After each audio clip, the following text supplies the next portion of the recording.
Hello, beautiful homemakers. Let's jump right in to What the Hair Should Do from the 1922 original Fascinating Womanhood pamphlet number 5. We now come to something that ought to be considered along with apparel. It is so much a part of your outward appearance, of the general impression you create. That is your hair. Invariably, a girl who is unattractive will arrange her hair to increase the unattractiveness. We don't know why this is. One would think that, conscious of her handicaps, she would arrange her hair to offset them instead of increasing them. On the contrary, the girl who is attractive will never permit herself to be handicapped by an unbecoming hairdress. The thing for you to do is to learn different methods of arranging your hair to harmonize with the feminine manner you are endeavoring to acquire. The methods that will most help to make your face appear wistful, tender, childlike, and girlish. In this, as in other matters, bring out the contrast between yourself and man. Do not be satisfied with a severely simple arrangement, for that is too much like what the men themselves affect. Bobbed hair is usually very effective in increasing your childlikeness and thus increasing your attractiveness. But do not permit your hair to be bobbed unless you are sure that such an arrangement will be becoming to your face. Study this entire question carefully and determine the principles you will have to follow. You will find valuable suggestions in various women's magazines and newspapers. And of course we know that isn't true today. I'm going to stop the pamphlet there because they're going to move on to another subject, but I am flabbergasted that they are not telling the truth, that men love long hair on women, the longer the better. And yet, we need to remember that this was written in 1922 and that the bob was very much in style, very new, very chic, and obviously the authors of this book also liked it. However, since men do prefer long hair on women, if you want to catch a man's eye, then if you can wear your hair long, you should. Men also like it when you wear your hair up, because then they can dream of taking it down. Yes, just like a cheesy shampoo commercial. But some of us have hair that is just too fine, and our hair doesn't look healthy when it's long. I haven't been able to have long hair since 2nd grade. After it reaches my shoulders, it just falls out. And as I get older, it gets more thin, so I have to keep my hair pretty short. But the good news is, certain short haircuts can make you look childlike if it's not a man's haircut. And boy, do I know the difference. You have to experiment. But the problem I see with many shy women, and especially with women who are tall or big-boned, is that they're trying to hide behind their hair and not draw attention to themselves. But they fail. Having too much hair actually draws more attention to them. In fact, I was at a Christmas tea 2 years ago, and I saw a woman there who so badly needed a haircut, and I wanted to go up to her. Please, cut your hair. Her face was practically hidden under a mountain of frizzy tresses. But of course, that would have been rude of me to say something. I wanted to get to know her, but she was leaving. But I've met other women this way too, that aren't married, and they're hiding their face. They don't want to be noticed. Perhaps they have deep hurts from when they were growing up or from being teased at school. But if this is you, let's talk about hair today and how to overcome this. Because when you cut your hair and peek out at the world and let them see you, you will be able to make more friends, and then you will be more eye-catching. Now, I know from my own mistakes, and I know many women have had this problem, where a hairdresser keeps giving you a mannish haircut. Maybe they're wearing a mannish haircut, one that's just too short. Or maybe they think it looks best on you. But your hairstylist needs to listen to you. And sometimes it may be time to find a new hairstylist. Recently, I did a hair consult online. Ultimately, I didn't like her hair suggestions, and my son actually hated the pictures that she sent over. My husband was willing for me to give it a try. However, I was not sold on the haircut she wanted. It was too short for me. It was more poofy on top and short in the back, and I just didn't agree with her assessment. However, I did learn something important from her. I learned that I was fighting the curls in my hair. My hair did not become curly until I got pregnant, and I guess I've been fighting it for 19 years. So she told me how to tell my hairstylist how to layer it in back to bring out the curls. And sometimes my hairstylist does a great job, and sometimes she doesn't. I have to constantly go in and say, this is what I want. So ultimately, the lady who did my consult did end up helping me, and it was only like $30. Just know that everyone can have beautiful hair, and that's what we're going to talk about. Hair that is lovely, shining, manageable, and attractively styled. I don't think we're going to have time to talk about styling today, but let's talk about other things. Your face is a picture, and your hair is the frame of the picture. So we want your face to be framed in a shining halo of loveliness and beauty.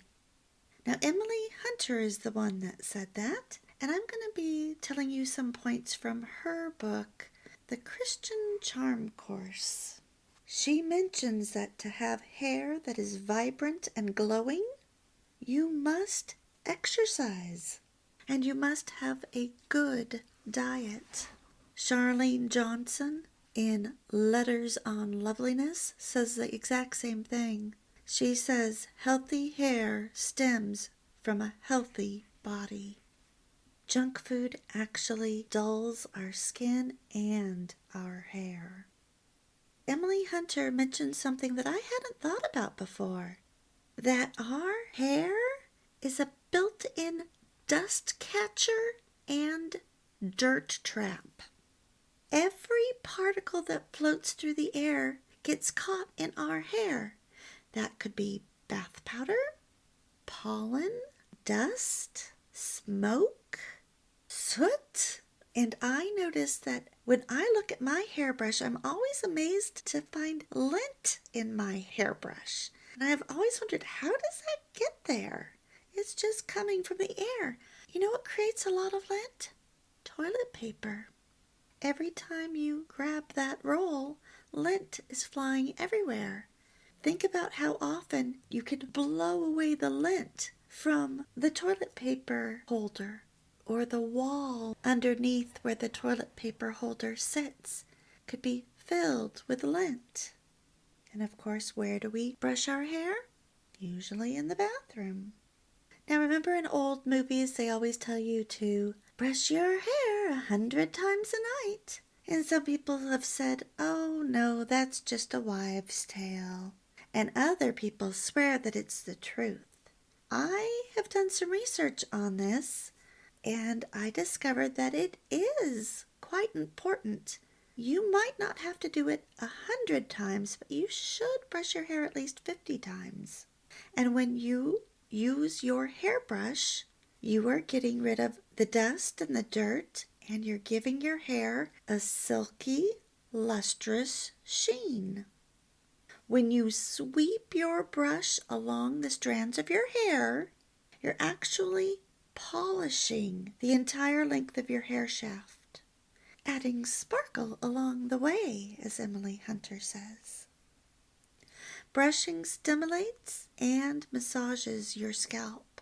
It sends a flow of nourishing blood rushing to the roots of your hair. And with this nourishment comes added health and vibrance. But don't brush too hard.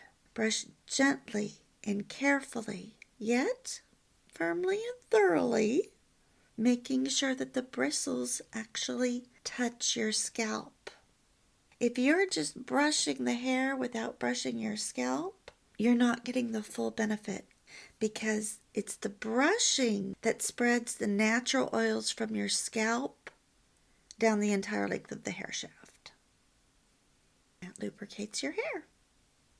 That helps to prevent split ends, and it creates a silky smoothness in your hair.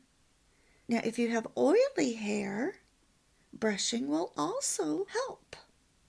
You don't want to do it so hard or so long that it overstimulates your active oil glands. That's why 100 times might be too much.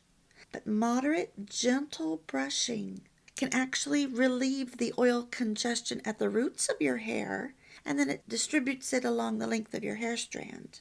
And when you have dry and splitting hair, lubricating the ends with gentle hair brushing can alleviate the split ends. I'm going to jump over to page 81 of Letters on Loveliness, where Charlene Johnson says, maybe the source of lubrication, your scalp's oil glands, is the problem. A diet deficiency could be involved. However, the chances are that you are the real culprit. Are you using rough, jagged, worn-out clips or hair rollers, which can tear and break your hair? You sleep on curlers? Probably not, but you might. And most important, are you overspraying your hair with hairspray? That can easily damage your hair. And if you're using an aerosol hairspray, that can damage your lungs and clog your ears. So if you're having trouble hearing, you might have lots of hairspray in your ears. So let's talk quickly about how to brush your hair. First of all, if your hair is thin and fine, you'll want to use a soft bristle brush.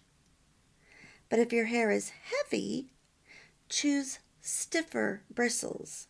A natural bristle brush is always the best. Let me read page 82 of Letters on Loveliness.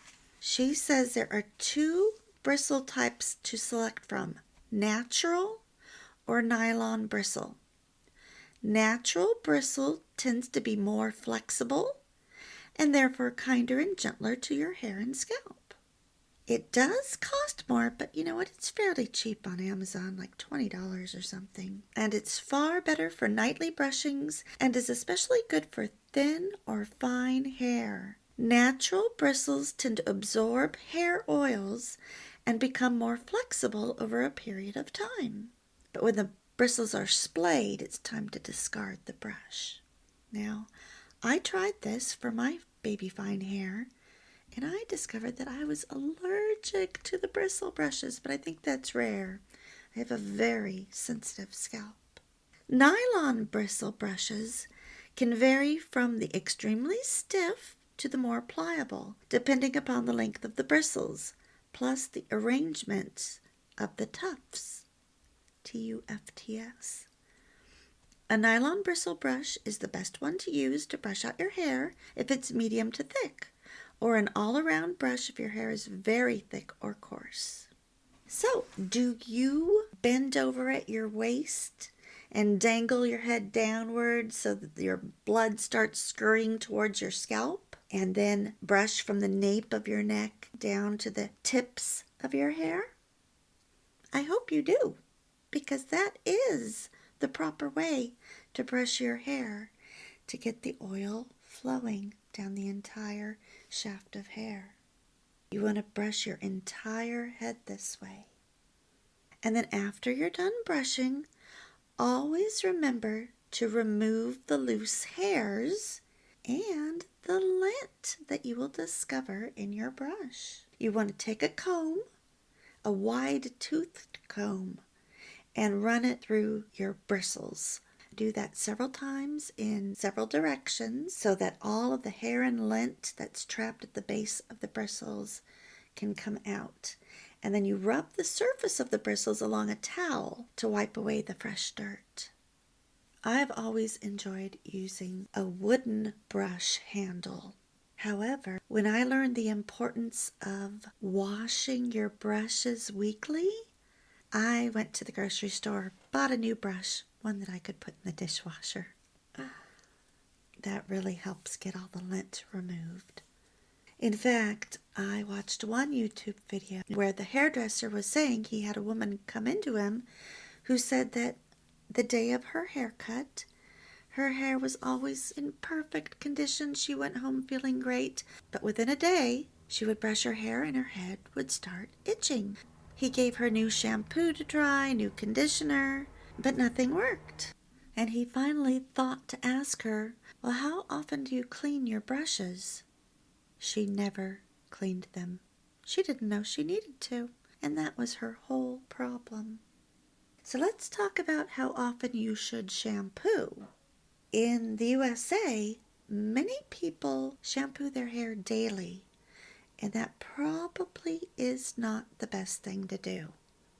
You're probably overdoing it and can cause problems with your scalp, not to mention that shampoo, probably a little on the toxic side. Try shampooing every other day. And then see, after a period of time, see if you can go every 3 days. Because your hair actually gets addicted to shampoo. And you need to wean yourself off of it. So if you're doing it every day, try every other day for months. And then once that gets easy, then try going every 3 days. Many women around the world only wash their hair once a week. That has been very common for many, many decades. How do you know when you have to wash your hair? Emily Hunter says, does your hair lie flat against your head? Does it hang limp or lack body? Is it shiny with surface grease? Does it separate into strings? Are dandruff speckles appearing near the scalp? Does your hair no longer hold its curl? Does it look dull and dead? Those are warning signs. You must wash your hair immediately. Now, do you brush your hair before you wash it? I do, and I've often thought, why do I do that? It's because it feels good. But I learned from my research that you're supposed to brush your hair before you step into the shower to wash it, because that loosens any dandruff and dirt on your scalp. My research showed that you should be using warm water on your hair, never hot. I must admit, I love hot water. And then you gently lather massage back and forth, around and round. You don't forget your hairline. You don't forget your neckline. And the most important thing to do is the rinsing, because any shampoo left on your hair is going to dull your hair. If, and I've read this in a couple of places, if you're not washing your hair every day, then you may want to wash your hair twice. You know, the shampoo bottle always says, lather, rinse, repeat. The first washing kind of loosens up the dirt, and then you rinse it, and then you do it again, and you get a deeper clean. And then you need to rinse every book I read on this subject said, rinse, rinse, rinse. Rinse your hair thoroughly. Deluge your head with running water. So if your hair is tangly or flyaway, a cream rinse will give it manageability. I didn't know what a cream rinse was, so I looked it up. It says a cream rinse has a thinner consistency than conditioner, and it's best for fine hair. It will make your hair more manageable and adds a little sparkle. Instant conditioner is the kind that you rinse out, and that's best for dry, curly, or coily hair because it leaves trace amounts of key ingredients on the hair shaft, and it helps avoid frizz and split ends. Leave-in conditioner helps flyaways and smoothes frizz, and that's best with dry, curly, or coily hair. But you would never use leave-in conditioner with naturally oily hair. A protein conditioner can help build strength, and that protein conditioner, a deep conditioner, or a moisturizing conditioner, that would all be for wavy, curly, or coily hair. Now, if you are using a shampoo and you find that you're getting a squeak, your hair is so clean that you're getting squeaky hair, then you're stripping your hair of all the oils. So that's not good. You want a different shampoo, one that won't strip the oils out of your hair. If you have hard water, you may need a vinegar rinse or a lemon juice rinse if you have blonde hair to eliminate the dulling soap scum and add sparkle. And then rinse your hair again with clear water after using any special rinses or conditioners. You can also rinse with distilled water, but the vinegar rinse is half a cup of vinegar to 1 quart of water. Now, another thing I learned in my research is just how important it is to pat your hair dry with a towel and then comb out the tangles. You don't want to twist your hair up into a towel turban. That can break your hair or give you split ends. You want to untangle your hair beginning at the ends of your hair with a wide tooth comb and then working your way up to the top of your head. It says wet hair is fragile and easily broken. Never brush your hair when it is wet. Now, I do have a special towel turban that I will occasionally use when I want my hair to dry a little bit faster, but I'm very careful not to twist my hair. And since I have short hair, that's very easy for me to do. But this towel turban is specially designed to hold a lot of hair in the turban and just help it dry without twisting the hair. If you spend a lot of time in the sun or if you swim often, of course you know you need to do a cold water rinse on your hair immediately after swimming to get rid of chlorine or sand or salt water. And then you'll want to shampoo that evening. And if you have lots of sun damage with your hair, then you can use a home oil treatment. You can buy one or just use a tablespoonful of olive oil and apply it to your hair and scalp. Then you wrap your head with a wrung out hot towel, re-wetting and re-wrapping when the towel cools. Leave on 20 minutes and shampoo. Or before shampooing, work hairdressing into your hair and cover with the shower cap for 15 minutes. That was from Charlene Johnson's Letters on Loveliness. So now let's talk about dandruff. Ruins the loveliness of your hair. It could be that you have an improper diet. It could be that your scalp is undernourished because of poor circulation of blood. Brushing better can help that. It could be that you're neglecting strict rules of cleanliness. Maybe you're not washing your hair enough. It could be that you're not faithfully brushing your hair for long enough periods of time. You're not loosening up enough of the dead skin on your scalp. They have scalp massagers that you can use in your shower to help loosen up those flakes. You need to massage your scalp regularly with your brush or your fingertips. And something I just saw online the other day, I don't know if it works, but it looks like it might. It's called a dandruff comb. Check that out on Amazon. It gathers the dandruff from your scalp, and then you press a button, and the dandruff flies into your trash can. You need to wash your hair often with a shampoo that combats dandruff, but of course, you have to be careful because those are probably toxic shampoos. You need to make sure that you're eating a well-balanced diet and observing general rules of health. And maybe you're overwashing. Try that vinegar rinse or try a mineral water rinse. Or remember, we talked about you may not be cleaning your brushes and combs and hair curlers and curling irons. Maybe those are all dirty. Or even, maybe your pillowcase is dirty. Maybe your pillowcase needs to be changed every 3 days instead of once a week. Or do you have a zippered allergy protective cover on your pillow? Well, that protective covering also needs to be washed at least weekly. So maybe wash that weekly in your pillowcase once or twice a week. Change out your pillowcases.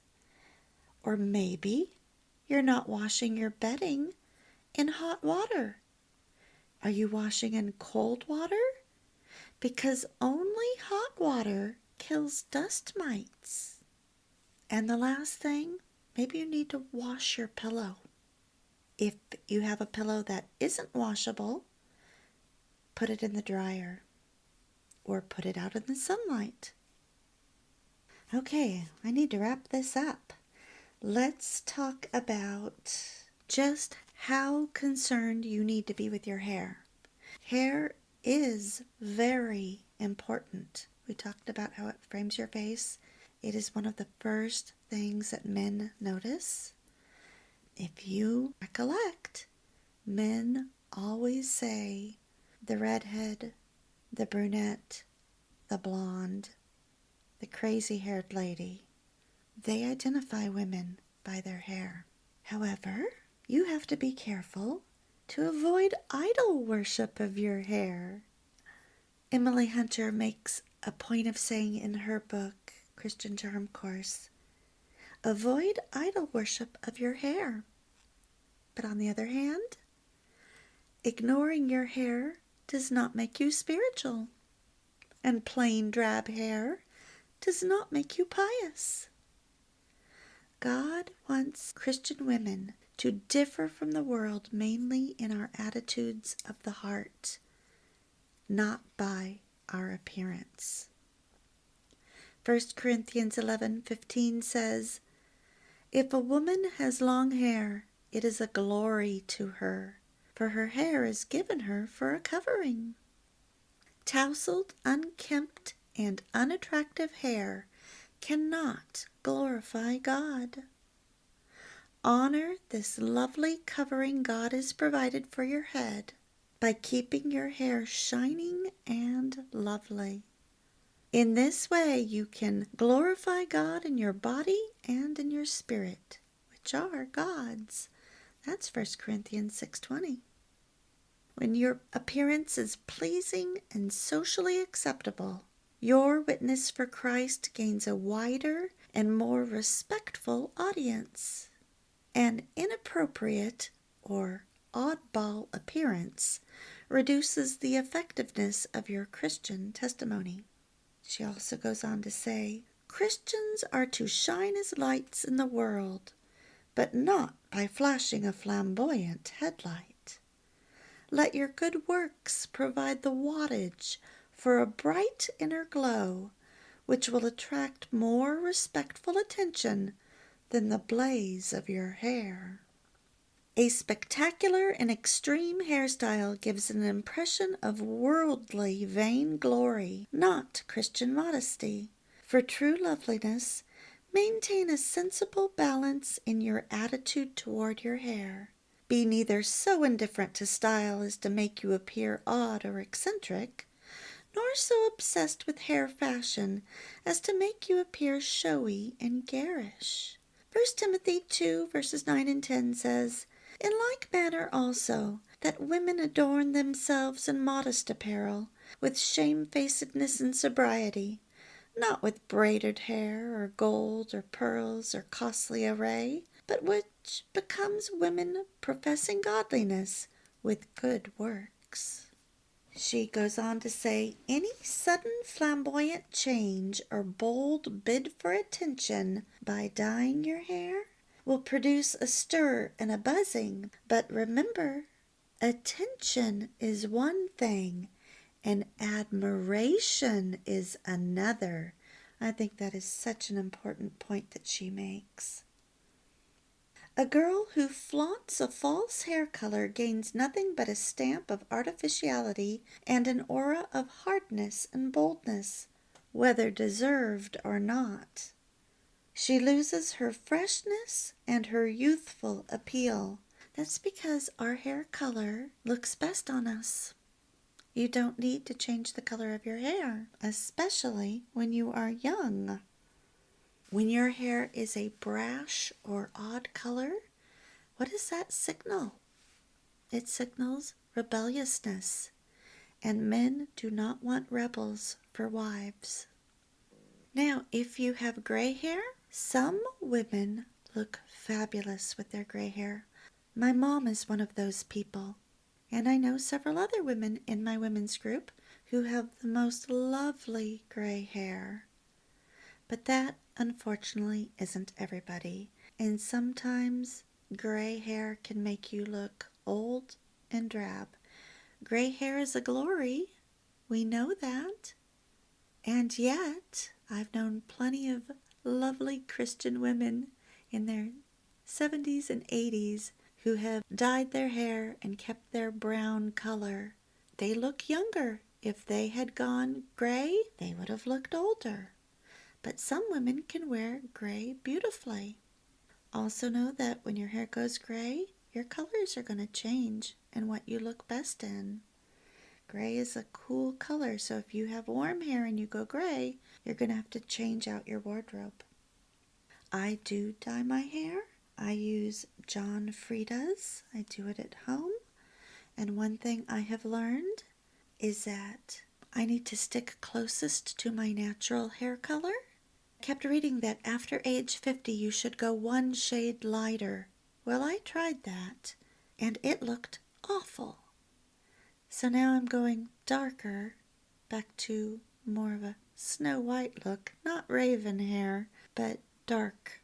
Sometimes raven black hair is too harsh after 50, and you may need to take it down a step. When you dye your hair, you need to pay attention to the numbers and the letters on the box. The number 1 is black, 2 darkest brown, 3 dark brown, that's what I'm using, 4 brown, 5 light brown, 6 dark blonde, 7 blonde, 8 very light blonde, 9 lighter blonde, 10 lightest blonde. And I dye my hair every 2 months. 1 month I'll do dark brown, the next month I'll do brown. Then I'll go back to dark brown, then brown, and that keeps my hair looking more natural. Dyeing your hair at home is very simple. You just need to remember to put Vaseline on your neck and around your hairline so that you don't dye your skin. And then I will list on my website what the letters mean on a dye bottle. Like A is for ash, B is for blue, P is for platinum and purple, R is for red, RR would be really red, red without brown. V is for violet, W is warm, C is for cool. So I'll list that. Now let me end with this quote from Letters on Loveliness, page 85. Self-discipline and good habits are invaluable helps down the narrow path for all of us.